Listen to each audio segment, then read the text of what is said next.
Do you remember your first cell phone? For me, it was the NV3. Man, I still adore that thing. So many fond memories. I then upgraded to a QWERTY sliding Samsung phone with a little touchscreen, and my first Android device was the HTC One M8.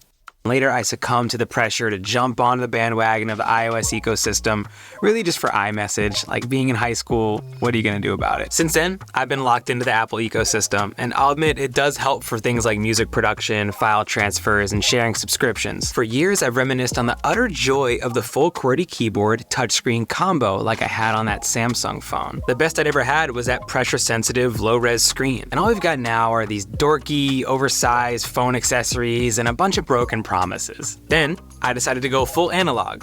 Or, well, ditch my iPhone for a flip phone. And that didn't last more than a week. But what if there was a hybrid, a happy medium between them both? Not an Android slab with a strange UI, not a literal phone from 2008. This is the Mind Phone. It's got a similar set of features to your average flip phone, but with the convenience and quality of life improvements that come with the large touchscreen. And I have a feeling that we're on our way to a highly usable, yet digitally minimal, modern device that combines all the charm of physical keys and all the convenience of a touchscreen.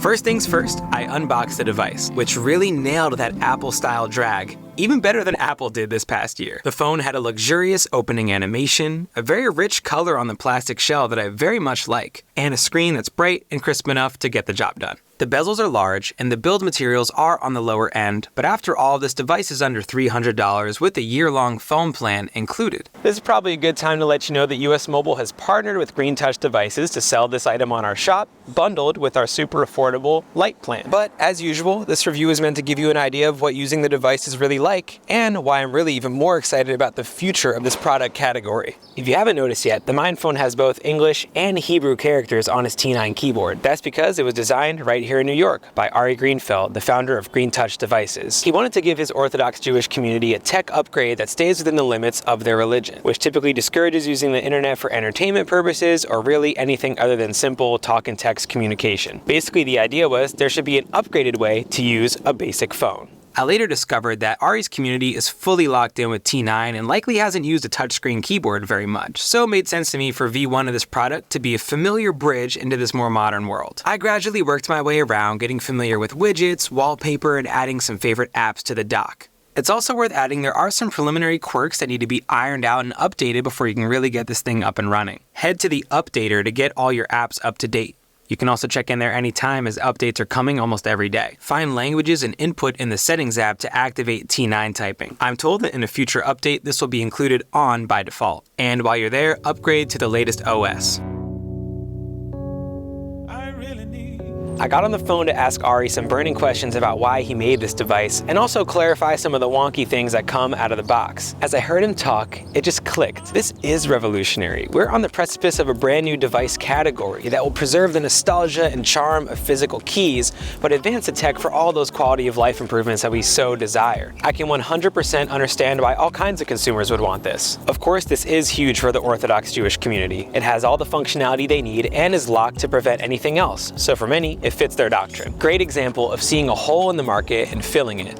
So I started to see the Mind Phone as a canvas for a whole new category of product.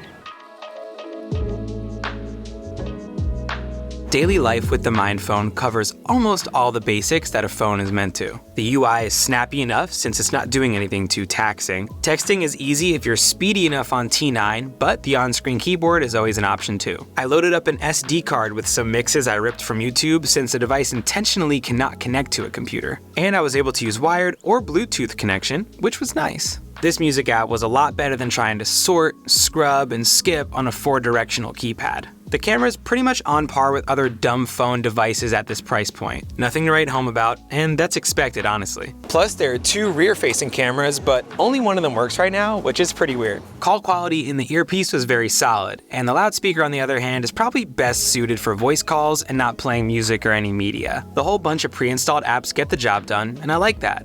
Though I do wish there was a way to delete the ones that are of no use to me, and I am told that there's an update coming soon to allow you to delete and re-download apps too. Adjust your expectations to accommodate the price point, and you should feel satisfied with the hardware.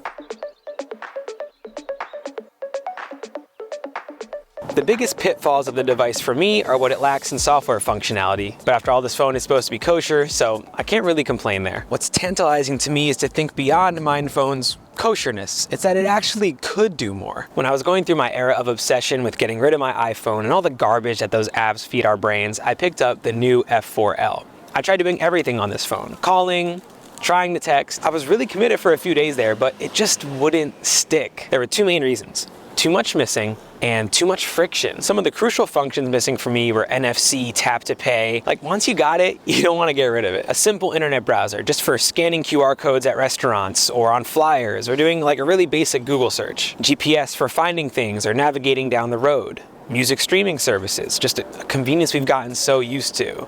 And also UI quality of life improvements. Anything that really involves sliding, toggling, scrolling, all that was just so hard and too painful to keep on doing.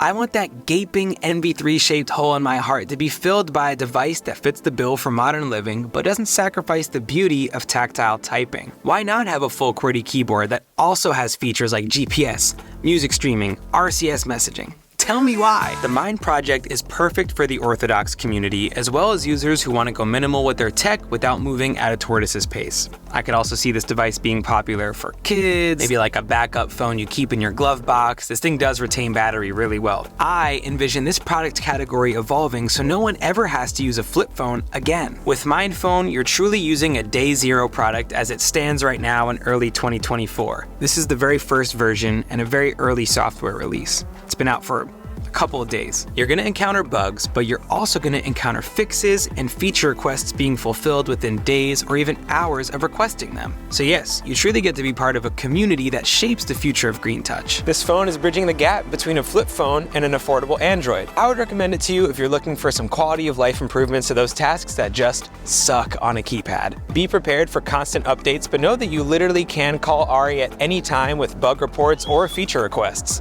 I mean, Ari put his personal phone number right there in the box, and I can verify if you call it, he will pick up. I really do have the option to let these things be and just kind of go with the flow. This phone is gonna talk, it is gonna text, it is gonna take notes, play files, take some simple pictures, all that stuff is handled. And hey, here's to hoping that Green Touch and other manufacturers will let us take a break from our iPhones with some solid tech from time to time that doesn't sacrifice all the conveniences of modern life. I've been Anthony with US Mobile, and I will see you in the next one. Happy connecting.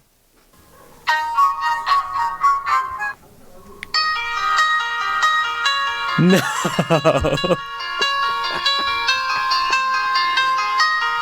You